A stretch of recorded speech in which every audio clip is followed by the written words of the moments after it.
اللہ ذوالجلال ہم سب کو محفوظ فرمائے۔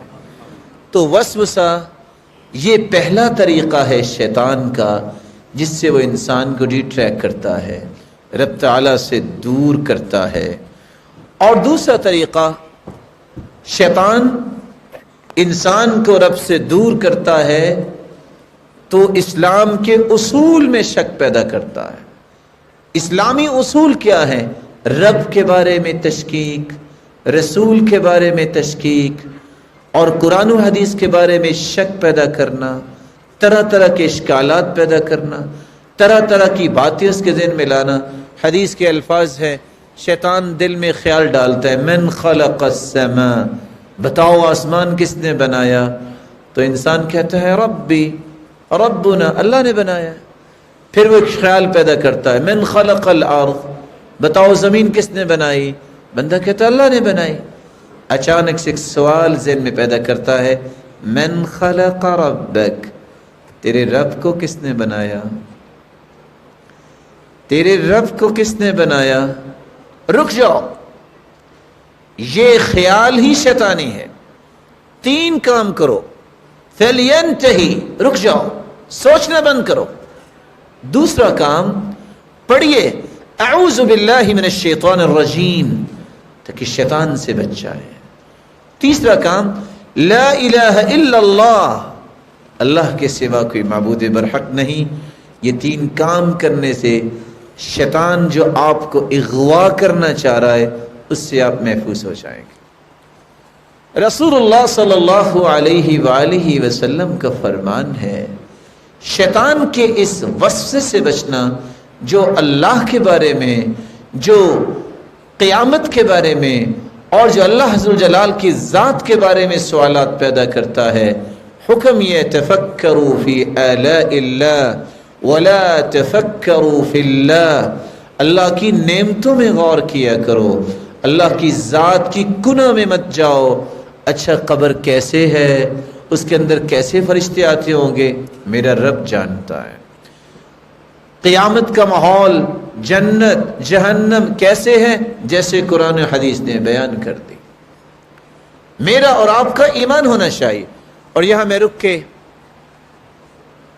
یوتھ کسی بھی معاشرے کی بہت بڑی نعمت ہوتی ہے، یاد رکھیے گا، کسی بھی معاشرے کے اندر یوتھ بہت بڑی نعمت ہوتی ہے۔ مستقبل کی بھاگ ڈور اللہ تعالیٰ نے ان کے ہاتھ میں دینی ہوتی ہے۔ اس لیے آپ اپنے آپ کو کبھی معمولی نہ سمجھیں۔ نہ جانے آپ میں سے کتنے لیڈرز بیٹھے ہیں اور کتنے قوم کے رہبر و رہنما بیٹھے ہیں اور کتنے اقتصادیات کے اندر کل کو عالمی منڈی میں نام پیدا کرنے والے ہوں گے، اور کتنے ایسے لوگ ہیں جن کو دیکھ کے لوگ اپنی زندگی اور فیوچر کی پلاننگ کریں گے۔ اپنے آپ کو کبھی بھی یہ نہ سمجھے گا کہ ہم تو کچھ نہیں کر رہے۔ آپ اس عمر میں ہیں جس عمر میں بہت کچھ ہو سکتا ہے۔ یوتھ کے سامنے آج یہ جو جملہ میں نے پیش کیا ہے کہ اسلامی اصولوں میں شک پیدا کرنا، یہ کس انداز سے پیش کیا جاتا ہے؟ میں آپ سے گزارش کروں گا کہ آپ کچھ سوالوں کے جوابات کے ساتھ میرے ساتھ شریک ہوئیے گا، ہوں گے انشاءاللہ۔ میں 4 کلمے بولنا چاہ رہا ہوں، آپ بتائیے گا صحیح ہیں کہ نہیں۔ سب سے پہلا کلمہ، ہمیں آزادی چاہیے۔ آزادی بری ہے کہ اچھی؟ جواب دیجیے۔ ڈاکٹر صاحب آپ نے کچھ کہا تو نہیں؟ مجھے تو بہت اچھے لگ رہے ہیں ماشاءاللہ۔ اب تھوڑا سا جواب دیجیے۔ ویسے بریک فاسٹ کر کے آتے ہیں؟ اللہ آپ کو برکت دے۔ سب سے پہلا جو جملہ بولا جاتا ہے، ہمیں آزادی چاہیے، نو ڈاؤٹ آزادی ہونی چاہیے۔ دوسرا جملہ، مساوات ہونی چاہیے، نو ڈاؤٹ مساوات کو پسند کریں آپ۔ تیسرا جملہ، رواداری ہونی چاہیے، سنا کبھی؟ اور ہونی چاہیے۔ چوتھا جملہ، ترقی ہونی چاہیے، اور ترقی ہونی چاہیے۔ ہم تو چاہتے ہیں مسلمان زندگی کے ہر میدان میں سب سے آگے نظر آئیں۔ فرق کیا ہے؟ فتنہ کہاں ہے؟ حقیقت کیا ہے؟ یوتھ کو یہ بات سمجھنا ضروری ہے. میرے اور آپ کے نزدیک سب سے پہلا جملہ آزادی یہ ہے، میں آزادی کے ساتھ نماز پڑھوں، میں آزادی کے ساتھ روزہ رکھوں، میں آزادی کے ساتھ تجارت کروں، میں آزادانہ طریقے سے اپنی زندگی کو انجوائے کروں اسلامی اصولوں کی روشنی میں آزادانہ طریقے سے اپنی زندگی کو خوبصورت بناؤں، اپنے رشتہ داروں سے ملوں، اپنے دوستوں سے ملوں. یہ آزادی ہے.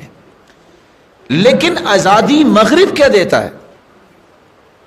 غور کیجئے گا، قرآن مجید کو آپ دیکھتے ہیں وہاں بار بار لفظ آتا ہے عبد، بندہ غلام ہے کس کا؟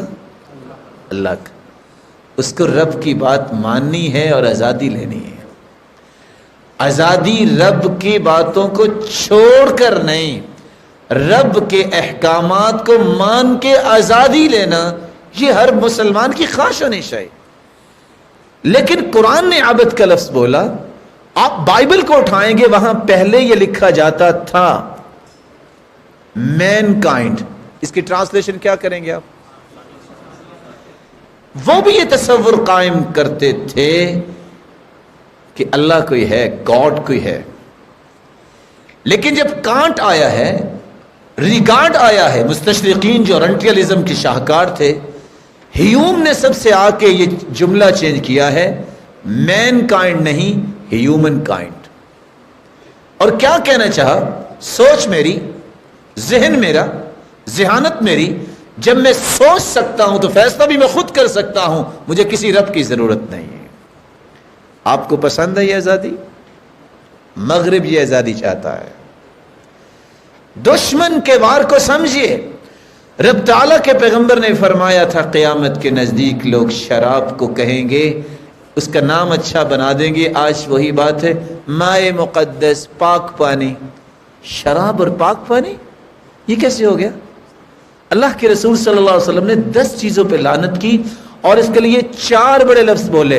ام الخبائث، یہ خباثتوں کی جڑ ہے. ام الفواحش، یہ فحاشیوں کی جڑ ہے. اور ام الداء، یہ بیماریوں کی جڑ ہے.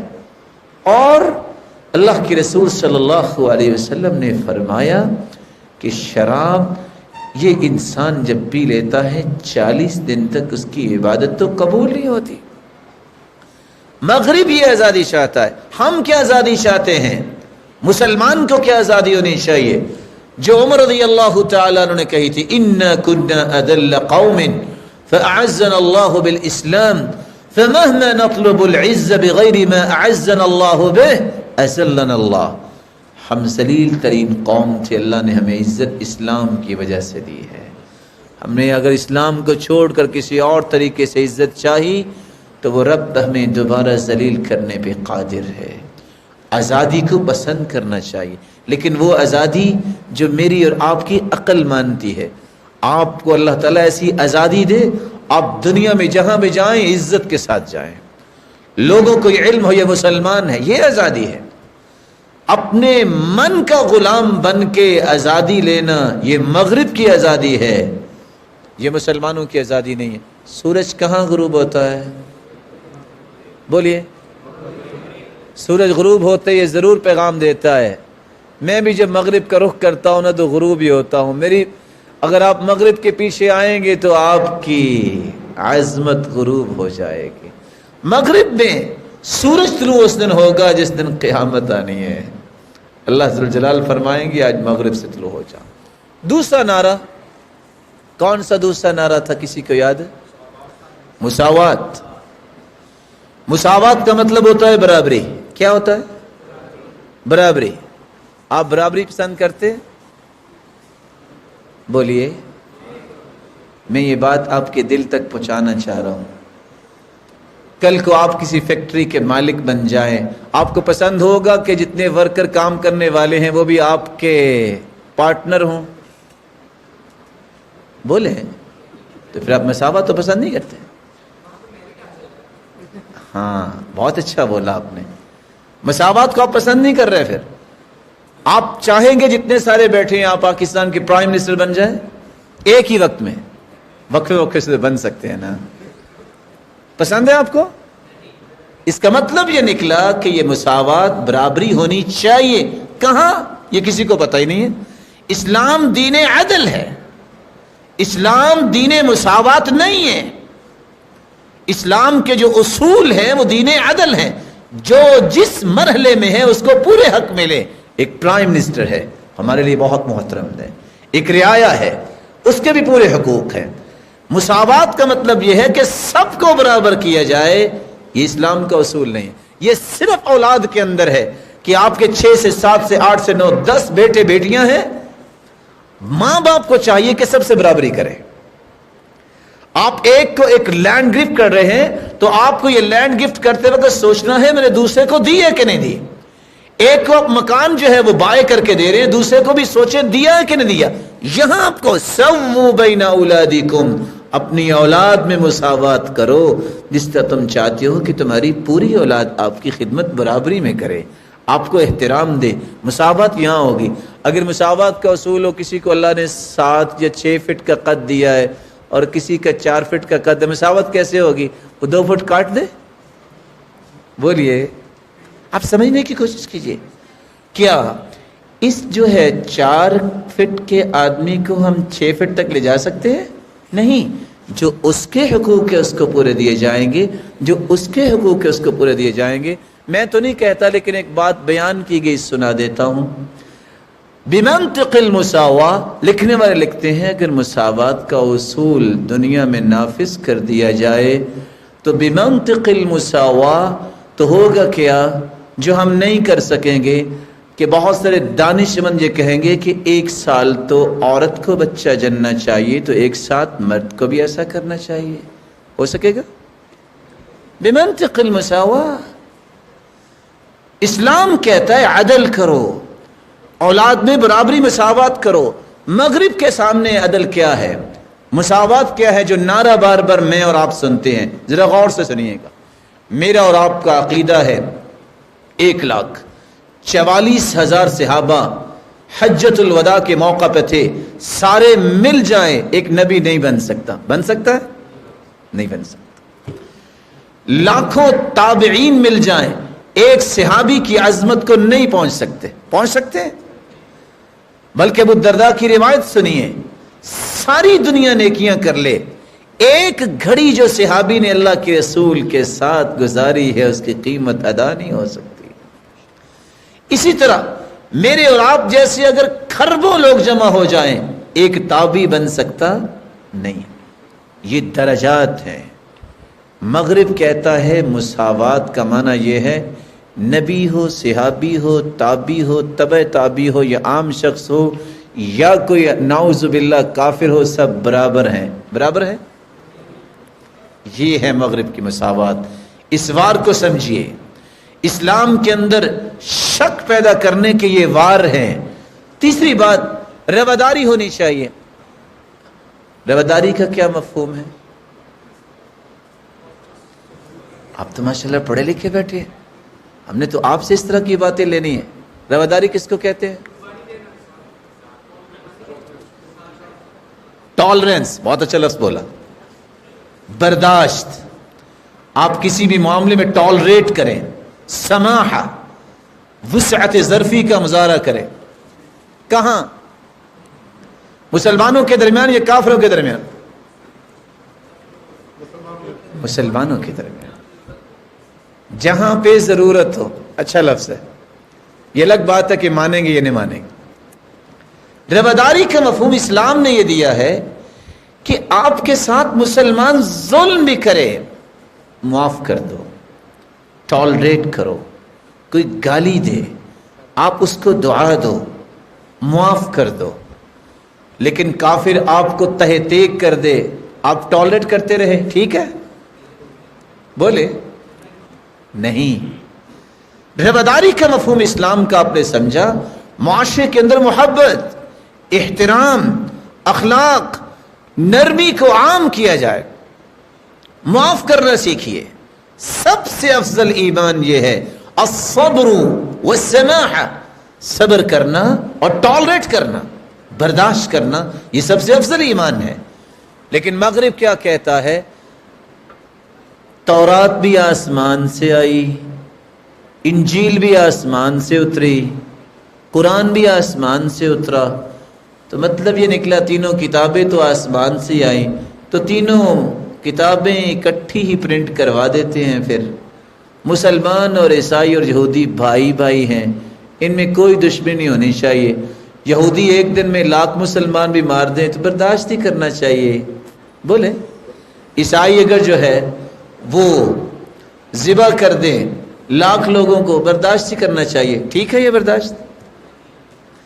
جو شخص اپنے حفظ کی حفاظت نہیں کر سکتا، ایتھکس کی حفاظت نہیں کر سکتا، اور مجھے وہ جملہ یاد آ رہا ہے جو جملہ کہنے والے نے کہا تھا، وہ کہا کرتے تھے جو شخص اپنے دین اور وطن کی حفاظت نہیں کر سکتا وہ اپنے دین اور وطن کی طرف نسبت کرنے کا حقدار نہیں ہے۔ مسلمان کو ذبح کروا لینا اور پھر کہنا کہ مسلمان اور کافر بھائی بھائی، یہ نہیں ہو سکتا۔ مسلمان بھائی بھائی ہیں، یہاں تفرقے ختم کیجئے، احترام کو غالب کیجئے، سب مسلمان بھائی ہیں، کسی پہ کوئی کفر کا فتویٰ نہ لگائیے، ٹالریٹ، کسی کی بات کو برداشت کیجئے، احترام دیجئے اور عزت دینا سیکھیے۔ آپ کو بھی اللہ عزت دے گا جب آپ دوسرے کو عزت دیتے ہیں۔ کسی کی عزت کو مت اچھالیے، کسی کی پگڑی کو مت اچھالیے، بلکہ خاموش ہو جائیے۔ بڑے کا احترام کرنا تو اسلام نے سکھایا ہے۔ وہ کیا چاہتے ہیں کہ مسلمان کافر یہ ایک ہیں، یہ رواداری اسلام کی نہیں ہے۔ میں آپ سے ایک چھوٹا سا سوال کروں گا، اللہ نہ کرے مجھے اور آپ کو اگر کوئی گالی دے دے کہ آپ حرام کی اولاد، پسند ہوگا آپ کو؟ تو جو شخص یہ کہے کہ عیسیٰ علیہ الصلاۃ والسلام یہ یوسف النجار کی نعوذ باللہ مریم علیہ الصلاۃ والسلام سے دوستی ہوئی، جس کی پاداش میں پیدا ہوئے، تو یہ نبی تو نعوذ باللہ حرام کی اولاد ہے، تو آپ کو پسند ہے؟ یہ اس کو بھائی کہہ سکتے ہیں؟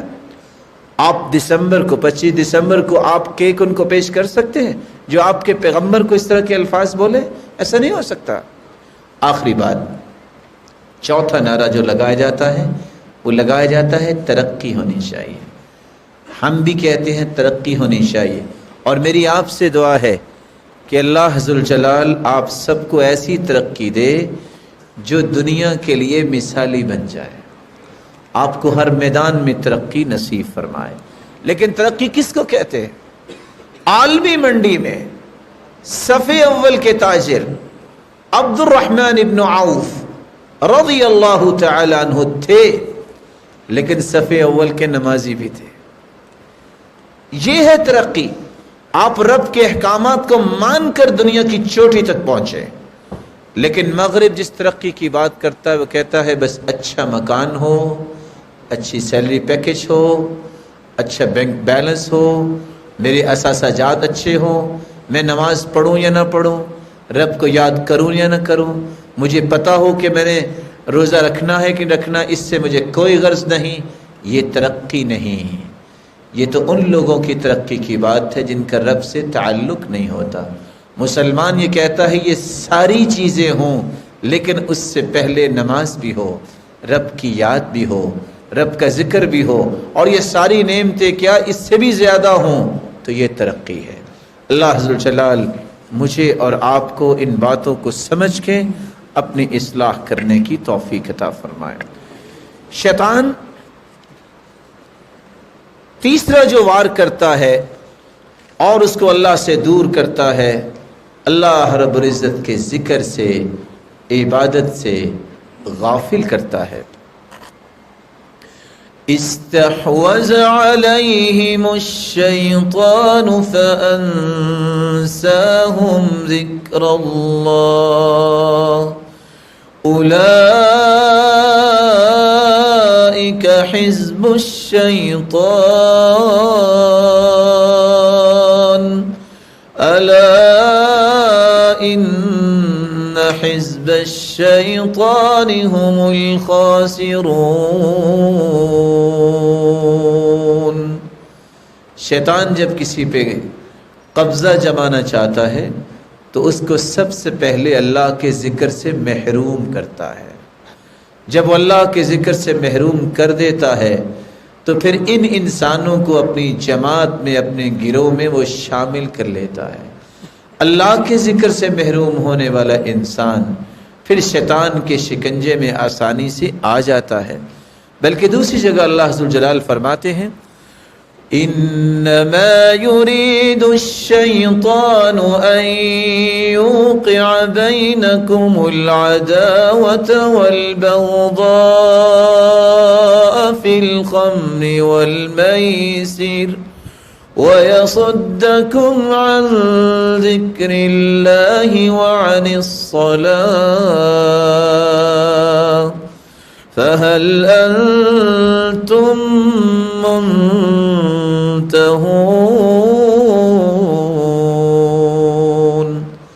شیطان تمہیں جہاں اللہ کے ذکر سے روکتا ہے وہاں اللہ کی عبادت سے بھی روکتا ہے۔ اس کا جی چاہتا ہے، وہ چاہتا ہی یہ ہے کہ کسی طریقے سے نماز چھوڑیں، کسی طریقے سے نماز میں سست ہو جائیں۔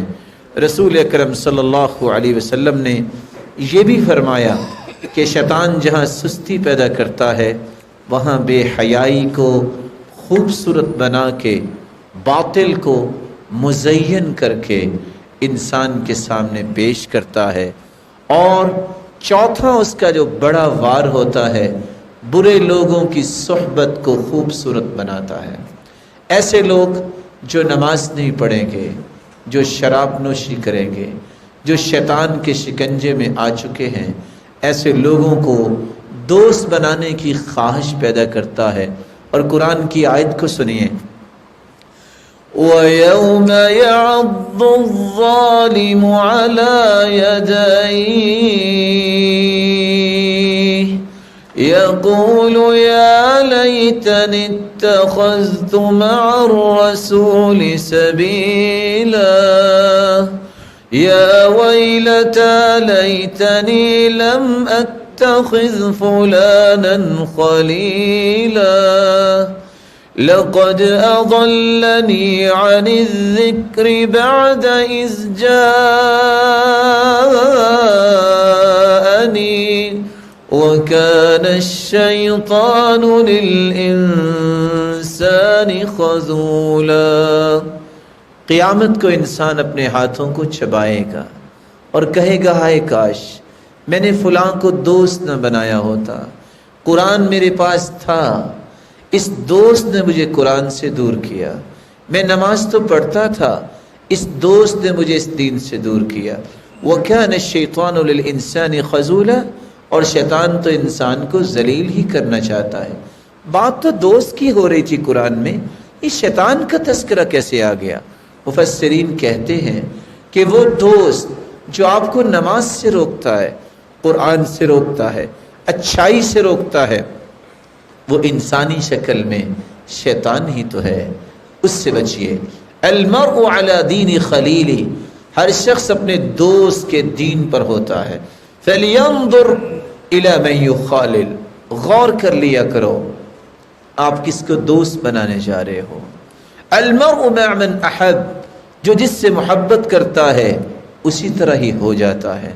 المجالسہ تولد المجانسہ، جس کے ساتھ بیٹھیں گے اسی کی عادات آپ کے اندر آ جائیں گی۔ لا تسأل عن قرینہ، لا تسأل عنہ وسل عن قرینہ، وکل قرین بالمقارن یقتدی، کسی کے بارے میں جاننا ہو تو اس کے دوستوں کو دیکھیے، جیسے دوست ہوں گے ویسا وہی ہوگا۔ قل لمن تعاشر قلت من انت، مجھے اتنا بتاؤ تم بیٹھتے کس کے ساتھ ہو، کہنے والا کہتا ہے میں تمہیں یہ بتاؤں گا کہ تمہاری حقیقت کیا ہے۔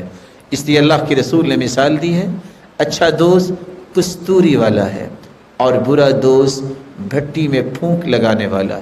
کستوری والے کے پاس اگر آپ جائیں، یا تو اما ان یحزیک، آپ کو گفٹ دے گا کستوری، اگر وہ گفٹ نہیں دیتا آپ خرید لیں گے، گفٹ سے بھی آپ کو خوشبو آئی، آپ نے خرید لی کستوری تب بھی خوشبو آئی، نہیں تو کستوری والے کے پاس بیٹھنے سے جب تک آپ بیٹھے رہیں گے آپ خوشبو میں معطر رہیں گے۔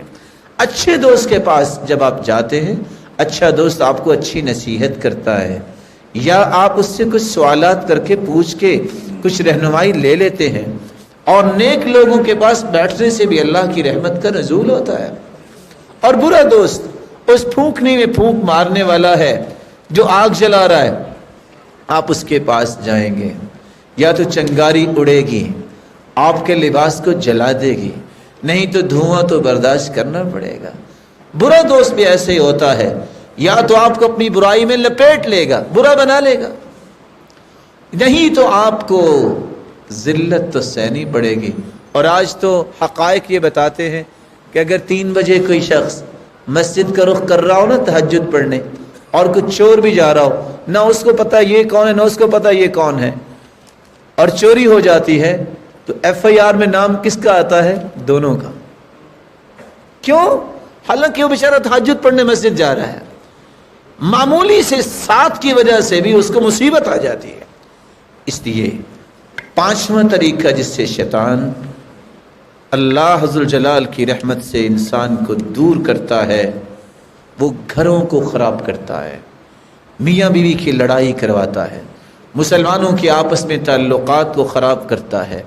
رسول اکرم صلی اللہ علیہ وسلم نے فرمایا ان الشیطان اعیس ان یعبدہ المصلون فی جزیرۃ العرب.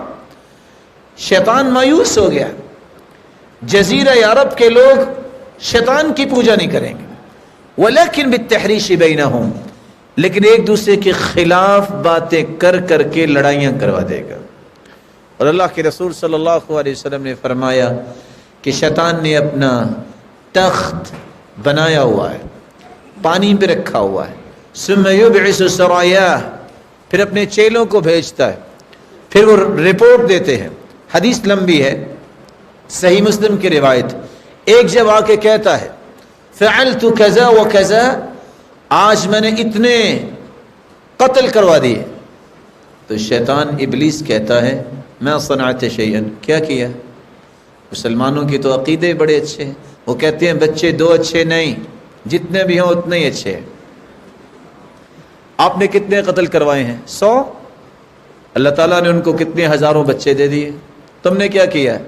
وہ بیٹھ جاتا. دوسرا کہتا ہے فعلت کذا و کذا، میں نے یہ کیا. کیا کیا؟ کہتے چوری کروائی. کہ کتنی چوری ہوئی ہے؟ مسلمان تاجر سچ بولتے، جھوٹ نہیں بولتے. تم نے چند لاکھ کی چوری کروائی، ان کو کروڑوں کے پروفٹس اللہ نے دے دیے، تم نے کیا کیا؟ ایک شیطان اٹھ کے جب یہ کہتا ہے میں ترکت حتی فرقت بینہ وبین امرأتی، میں صبح سے لگا ہوا تھا، خامن کو کہتا تھا وہ چھوڑو اسے، پھر شادی ہو جائے گی، پھر کیا ہے، عورتیں بہت، اور اس کو کہتا تھا کیا تم نے مصیبت پار رکھی ہے، چھوڑو اسے اور شادی ہو جائے گی. اب خامد اپنے گھر میں ہے، بیوی اپنے گھر میں ہے، اس وقت شیطان ابلیس اپنے تخت سے کھڑا ہوتا ہے.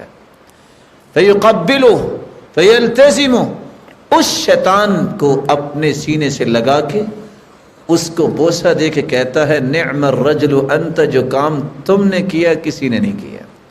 خاندانوں کو توڑنا، گھروں میں لڑائیاں کروانا، اس سے شیطان راضی ہوتا ہے، رحمان راضی نہیں ہوتا. آئیے چوتھا نقطہ، ویسے تو بہت سارے اور بھی طریقے شیطان کے، نہ حق غصہ دلائے گا، فضول خرچی کروائے گا، فقیری کا خوف دلائے گا، اور کہے گا کہ آپ کا کیا سٹیٹس ہے، اس کو بلند کرو، برائی کر کے. یہ سارے کے سارے شیطانی وار ہیں. علاج کیا ہے؟ آپ پسند کریں گے ان علاجات کو ساتھ ساتھ یاد کرنا؟ ویسے تو آپ کا ماشاءاللہ حافظہ مجھے لگتا ہے بہت اچھا ہے، اس لیے آپ لکھتے نہیں ہیں. امام بخاری تھے نا، تو جب وہ استاد بولتے تو وہ لکھتے نہیں تھے، تو ساتھی کہنے لگے ما لہ لا یکتب، اس کو کیا یہ لکھتا کیوں نہیں ہے؟ تو وہ اپنے ہاتھ سے ہی انگلی پہ اس طرح لکھتے رہتے. اللہ نے ان کو بڑا حافظہ دیا تھا. تو ایک شخص نے کہا یہ کیا تماشا ہے، ہم سب لکھتے ہیں، لکھتا ہی نہیں ہے. تو آخر ان کو کیا کرنا پڑا کہ اچھا جو تم نے حدیث سے لکھی ہیں وہ کھولو. 15,000 حدیث سے انہوں نے زبانی وہ سنا دی جو انہوں نے لکھی ہوئی تھی. تو مجھے بھی امید ہے کہ یہ سارا درس آپ کے ذہن میں لکھا جا رہا ہے، اور آپ ضرور سب کے سب ڈاکٹر صاحب کو لکھ کے دے دیں گے. کہ یہ ایسے ہی ہوگا، اس لیے لکھنے نہ رہے. علاج کیا ہے؟ وسوسہ ہو، شیطان کا کوئی بھی ہتھ کنڈا ہو، پہلا علاج میرے بھائی اپنے آپ کو اللہ کی ضمانت میں لے جائیے، رب سے گزارش کیجیے، اللہ میں اپنے آپ کو تیری پناہ میں دیتا ہوں، تیرے سوا مجھے شیطان سے کوئی نہیں بچا سکتا۔ کیسے اللہ کی پناہ میں اپنے آپ کو دینا چاہتا ہوں اور کیسے اللہ تعالیٰ کی پناہ میں اور آپ آ سکتے ہیں، غور سے سنیے گا۔ سب سے پہلی بات، اگر آپ قرآن کی تلاوت کرنا چاہتے ہیں تو یہ پڑھیے اعوذ باللہ من الشیطان الرجیم، تو گویا آپ نے اپنے آپ کو اللہ کی پناہ میں دے دیا۔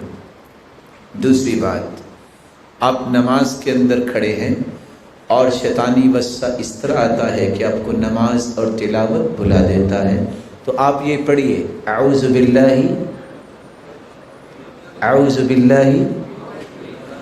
من خنزر، یہ پڑھنے سے آپ اللہ کی ضمانت میں چلے جائیں گے، شیطان خیالات نہیں لائے گا۔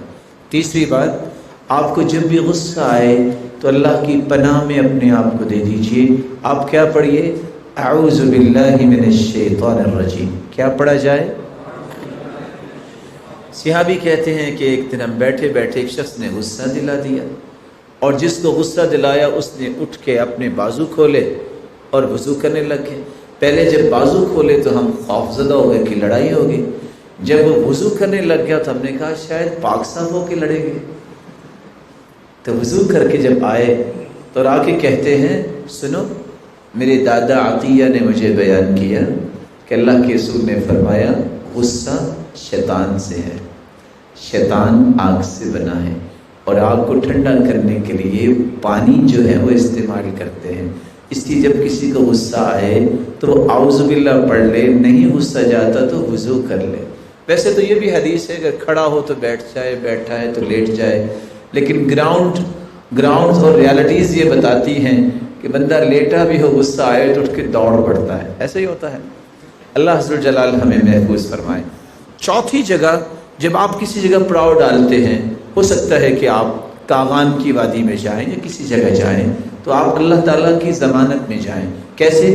اعوذ بکلمات اللہ التامات من شر ما خلق۔ جب یہ پڑھ کے آپ کسی جگہ بیٹھیں گے، رب تعالیٰ کے فضل سے جب تک آپ اپنے گھر واپس نہیں آ جاتے، اس وقت تک آپ کو کوئی چیز تکلیف نہیں دے سکتی۔ جن تو دور کی بات ہے، شیطان تو دور کی بات ہے، موذی چیز بھی آپ کو تکلیف نہیں دے سکے گی۔ امام اوزاعی رحمۃ اللہ علیہ کہا کرتے تھے کہ میں یہ دعا تو سیکھتا سکھاتا تھا، زندگی میں ایک مرتبہ میں یہ دعا پڑھنا بھولا، اس دن ہی مجھے بچھو نے کاٹ لیا۔ پانچواں طریقہ جس سے آپ شیطانوں سے بچنے کے لیے اللہ کی ضمانت میں جا سکتے ہیں، آپ جب واش روم میں جاتے ہیں تو یہ دعا پڑھیے اعوذ باللہ بسم اللہ اللہم انی اعوذ بک من الخبث والخبائث۔ جن جو ہیں شیاطین اور جنیوں سے اللہ مجھے محفوظ فرما۔ اور یہاں رک کے میں ایک بات ضرور آپ سے کہوں گا، آپ تو نوجوان ہیں، آپ کو جنوں سے خوف تو نہیں آتا؟ نہیں آتا؟ پکی بات ہے۔ ہو سکتا ہے کہ آپ کے اندر بھی کوئی جن بیٹھا اور آپ کو نظر نہ آ رہا ہو، آپ زندگی میں خوف کھائیے گا بھی نہیں، بہادر بنیے۔ اور کتنے لوگ پریشان ہیں، پریشانی کیوں ہوتی ہے؟ اس طرح کی دعائیں نہیں پڑھتے تو جن واقعی ان کو تنگ کرتے ہیں۔ لیکن یہ یاد رکھیے کہ جب تک آپ پاک رہتے ہیں، بابوز رہتے ہیں اور یہ دعائیں پڑھتے ہیں، دنیا کا کوئی جن آپ کا سامنا نہیں کر سکتا۔ اور میں تو کبھی کبھی پوچھتا ہوں بھائی آپ اتنے پریشان ہو، پتہ نہیں اب کیا ہوگا۔ آپ نے کبھی بریکنگ نیوز دیکھی یا سنی ہے کہ 4 جن آئے گجرانوالہ میں اور 6 لوگوں کو اٹھا کے لے گئے؟ کبھی سنا آپ نے؟ ایسا نہیں ہوتا، ایسا نہیں ہوتا۔ آپ کو بہادر ہونا چاہیے۔ کیسے بہادری آئے گی؟ یہ دعائیں پڑھنے سے، صبح شام کے اذکار پڑھنے سے، سورۃ البقرہ کی تلاوت کرنے سے، آیت الکرسی پڑھنے سے۔ چھٹا طریقہ، رسول اللہ صلی اللہ علیہ وآلہ وسلم صبح شام یہ دم کیا کرتے تھے اپنے بچوں کو، اور یہ پڑھا کرتے تھے اعیذکما بکلمات اللہ التامہ من کل شیطان وہامہ ومن کل عین لامہ۔ حسن حسین رضی اللہ عنہما جو اللہ کے رسول کے پھول تھے، جو جنت کے شہزادے ہیں وہ دونوں بیمار تھے اور دونوں لیٹے ہوئے ہیں. جبریل امین آئے اور کہنے لگے اللہ کے رسول آپ آج پریشان لگ رہے ہیں. کہا میرے دونوں پھول تو لیٹے ہوئے ہیں، بیمار ہیں. کہا اللہ نے مجھے بھیجا ہے، یہ پڑھ کے دم کیجئے اعیذکما بکلمات اللہ التامہ من کل شیطان وہامہ ومن کل عین لامہ. آپ نے یہی کلمات پڑھ کے دم کیے. فقام یلعبان، دونوں اٹھے اور کھیلنے لگ گئے. اپنے بچوں کو بھی اللہ کی ضمانت میں دیجئے، اللہ کی پناہ میں دیجئے. اور ساتھ جبریل نے کہا کہ آپ کے والد ابراہیم علیہ السلام اسماعیل اور اسحاق کو یہی دم کیا کرتے تھے. 7واں طریقہ، اگر آپ کو گھبراہٹ محسوس ہو رہی ہو، بے چینی ہو، خوف ہو، فرسٹریشن کا شکار ہیں اور آپ ڈپریشن میں چلے گئے ہیں، تو آپ فوراً اپنی زبان پہ یہ کلمات لائیے. اعوذ بکلمات اللہ التامات من غضبہ وعقابہ وشر عبادہ ومن ہمزات الشیاطین وان یحضرون. یہ کلمات پڑھنے سے رب تعالیٰ بے چینی بھی ختم کرتے ہیں، خوف بھی ختم کرتے ہیں. فرسٹریشن کا شکار لوگ ریلیکس ہو جاتے ہیں. کیوں؟ کیونکہ یہ اللہ کی ضمانت میں چلے گئے. رسول اللہ صلی اللہ علیہ وسلم نے فرمایا جب آپ کتے کے بھونکنے کی آواز سنو یا گدھے کے بولنے کی آواز سنو، فوراً کہہ دیا کرو اعوذ باللہ من الشیطان الرجیم. یہ اس وقت ہی آوازیں نکالتے ہیں جب یہ شیطان کو دیکھتے ہیں، تاکہ تم شیطان کے تسلط سے بچ جاؤ. ومن صلی الفجر فی جماعہ فہو فی ذمۃ اللہ. اور اگلا طریقہ جس سے آپ رب کی ضمانت میں جا سکتے ہیں، صبح کی نماز باجماعت ادا کیجئے. وہ اللہ کی ضمانت میں چلا جاتا ہے، اللہ کی امانت میں ہوتا ہے جو صبح کی نماز باجماعت ادا کرتا ہے. اگر آپ کو خواب آیا ہے تو یاد رکھیے اچھا خواب اللہ کی طرف سے ہوتا ہے، برا خواب شیطان کی طرف سے ہوتا ہے. اور اگر برا خواب آئے تو 3 کام کیجئے. پہلا کام، اٹھ کر بائیں طرف اپنے چہرے کو کر کے 3 مرتبہ تھوک دیجئے اور یہ پڑھیے اعوذ باللہ من الشیطان الرجیم. اور تیسرا کام، صدقہ کر دیجئے، آپ کو اللہ عز و جلال محفوظ فرمائیں گے.